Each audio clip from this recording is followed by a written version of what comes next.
Last summer I went canoeing for the first time and I really liked it. Now summer is coming and I want to do it again, but I don't live close to sea and the canoes are really big and so hard to carry. So I bought a stand-up paddleboard on a whim. And today we are learning how to do it. Actually, today is the second day, but the first day was too crowded to film the intro, so here we are. Since the weather was bad for quite a long time, we had the chance to watch everything about stand-up paddleboards on YouTube. We even tried pedaling on the couch. About 2 weeks after getting it, we finally had a nice day. There is almost no wind and it's 28-29 degrees in the middle of April. Of course, since it's Sunday, the roads to Mudanya are crowded. So we are going to Kurşunlu, hoping it'll be quieter. Does anyone know what those rows of buoys in the sea are? We thought they might be a mussel farm, but we are not sure. We have arrived at the beach. Let's set it up. It's quite simple. You just open it and start pumping. But it's not like the inflatable boats that require 1 to 2 psi. Most of the stand-up paddleboards need to be inflated to 15 psi. Of course, this is not possible with a regular foot pump, so they have special pumps. They have 2 stages. In the beginning, it works both while pushing and pulling. But as the pressure increases, pulling becomes much harder. When you switch to the second stage, it only pumps while pushing. And although it works slower, it's much easier. It's still tough though. Despite the fact that we inflated it alternating between the two of us, it was still pretty exhausting. Oh, and you have to make sure the valve is closed before you start inflating. Otherwise, all the air escapes when you remove the pump. Don't ask how we learned that. After it's inflated, we attach the leash and put it into the water, and we secure the pin there. Actually, it could be attached on land as well, but the beaches here are full of broken glass and metal caps. Let's give it a try. The weather is great and the wind is blowing towards the shore at 5 to 6 kilometers per hour. It's a perfect day to learn. On my first try, I'm focusing on getting used to pedaling and steering before trying to stand up. When pedaling, the closer the pedal is to the board, the straighter the board goes. On the other hand, when turning, you need to pedal from farther away. Also, as the board speeds up, the fin becomes more effective and keeps the board straight. You need to slow down to make a sharper turn. If you panic because you can't turn and start pedaling faster, it actually makes it even harder to turn. I'm also not trying to stand up. I'm just trying to pedal. Physically, it's not hard at all. But since I normally have a bad sense of direction, I'm having a hard time figuring out which way I should pedal and how the board will move. I'm also scared of not being able to return to the shore, so I keep hitting the beach. This is me when I can't do something on my first try. Niye gülmüyor yüzün? Ha? Yüzün niye gülmüyor? It's my turn again. This time I'm going to try standing up for the first time. At first it feels all wrong, like I'm going to fall, but after looking forward and taking a couple of deep breaths, you realize even though your knees are shaking, you won't fall. Actually, it's quite stable, the board is quite large. Once I relaxed a bit, I started pedaling too. As the board moves, balancing gets much easier. After a while, I got pretty used to it, sitting down and standing up as I liked, and started cruising around. Especially out in the open water, there's no problem at all. But as I get close to the shore, it starts to feel scary again. In shallow water, it's really easy to fall awkwardly and hurt yourself. And the rocky seabed here definitely doesn't help. After John did it, I got pumped up and stood up for the first time. After I started pedaling as well, I finally started enjoying it. We both took turns cruising around until the evening. Being on top of something rather than in it and to see everything around you feels so freeing. It's more like a meditation than a sport. Unlike a boat, you're so close to the water that you can see everything in the sea. It's such a beautiful, relaxing experience. Of course, how relaxing it is may vary depending on what you see in the water. Oh, I'm between the tiger and the turtle. Uh-oh. Oh, what? For us, it was a very calm experience, just pedaling slowly towards the sunset. The scariest thing we saw was a jellyfish. We finished up before the sunset so we could ride the board a bit. The first day was really beautiful. In the videos and the forums online, they made it sound much harder. I definitely thought we would fall a couple of times. The water was freezing, by the way, so we were really scared of falling in. But it turned out to be much easier than I expected, and we ended the day without falling at all. However, it's still a bit early to say we've got this down. We need at least one more day.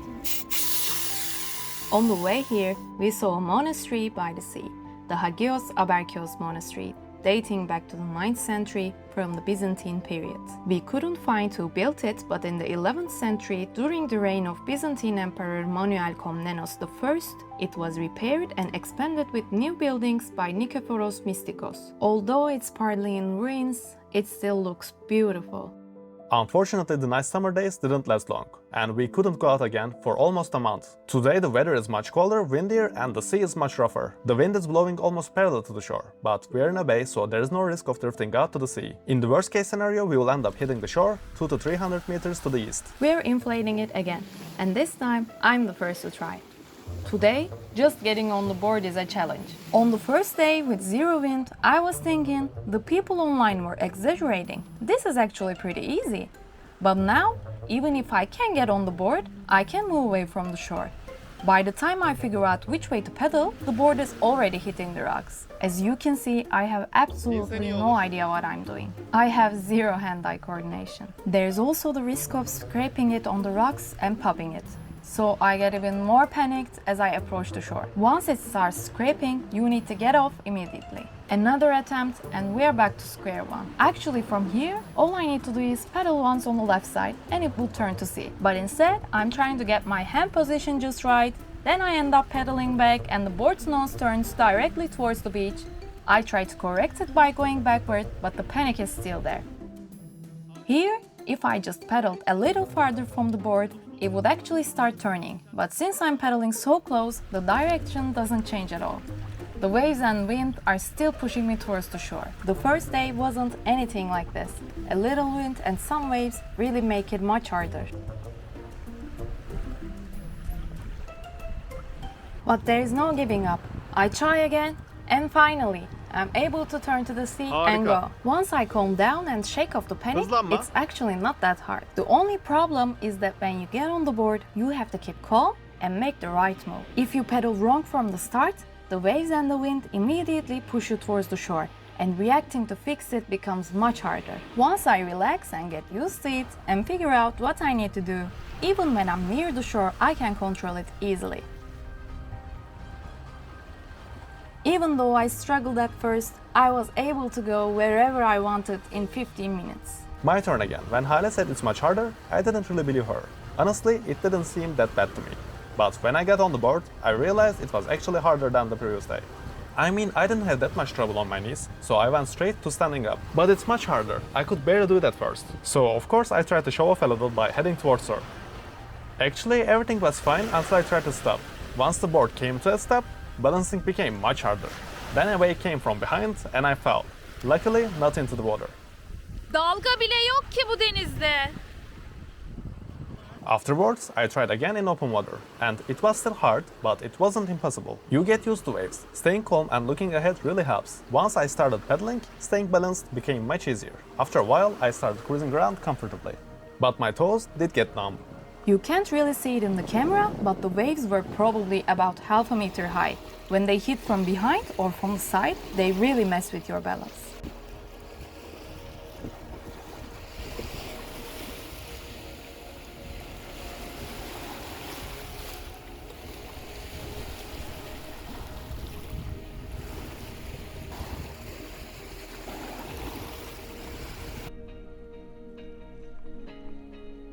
Also, standing up for too long really tires you out, and your knees start to shake. And when I pushed my luck too much, after a while I couldn't stay up and fell again. Luckily, I fell back onto the board. Meanwhile, we made some new friends on the beach. This one was lying down for quite a bit in the shade of our towel.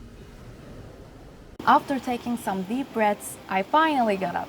While trying to stay balanced with the waves, I could feel muscles I didn't even know existed. When you are sitting or kneeling, the wind doesn't affect you much. But once you stand up, you act like a sail. Paddling against the wind, it took me 20 minutes to go like 200 meters. But with the wind behind me, I returned in just 2 minutes.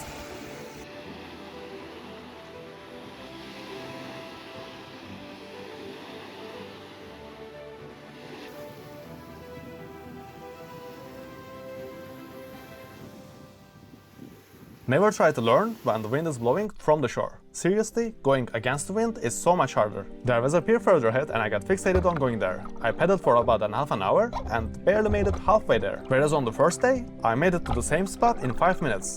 But in the end, I was determined and pushed through. While doing that, I got slapped by a wave and took my first step. He is returning, wet and defeated. I didn't even fall once. Yeah, that's true. Hale 1, Can 0. I'm pedaling to the next video, and if you are curious about what we are gonna be learning next, don't forget to subscribe and hit the bell.